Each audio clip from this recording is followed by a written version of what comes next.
குரு வணக்கங்கள். வாழ்க வளமுடன். 2026 விருச்சிக ராசிக்கு எப்படி இருக்கு? ரொம்ப அதிர்ஷ்டத்தை தரும் அப்படின்னு சொல்லுவாங்க. ஆனா அது எப்போ அப்படிங்கிறது ஒரு கேள்விக்குறி. 2025ல நீங்க பார்க்காத கஷ்டமே கிடையாது.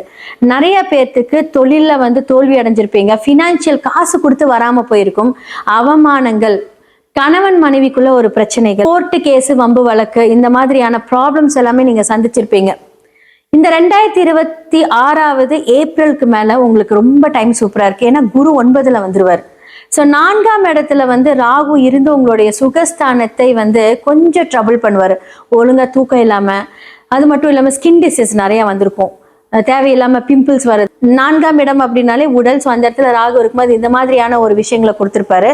ஓகே, 2026 ஏப்ரலுக்கு மேல எப்படி இருக்கும் அப்படின்னா, ஆன்லைன் சம்பந்தப்பட்ட பிசினஸ் விருச்சிக ராசிக்காரங்க செய்யும் போது அது ஃபுல் ஃபிளட்ஜா நீங்க இறங்கி பண்ணும்போது 100% உங்களுக்கு நல்ல வாய்ப்புகள் வரும்.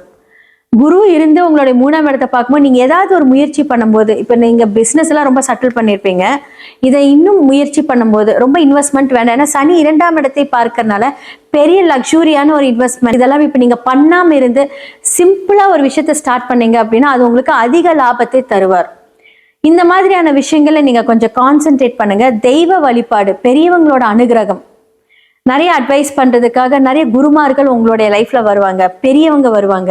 ஸோ பெரியவங்களோட அட்வைஸை கேட்டு நீங்க சில விஷயங்கள்ல டெசிஷன் எடுத்து பண்ணீங்க அப்படின்னா 2க்கும் 5க்கும் உரிய குரு 9ஆம் இடத்துல இருந்து பாதகஸ்தானத்தை தவிர்த்து உங்களுக்கு நல்லது பண்ணுவாங்க. உங்களுடைய மனம், பிளானிங் எல்லாமே குரு வழி நடத்துவார். ரொம்ப சூப்பரா இருக்கு. சித்தர்களோட கோவிலுக்கு போங்க, குலதெய்வ வழிபாடு பண்ணுங்க. இதெல்லாமே நீங்க செஞ்சுட்டு வந்தீங்க அப்படின்னா இந்த 2026 உங்களுக்கு ரொம்ப சூப்பரா இருக்கும்.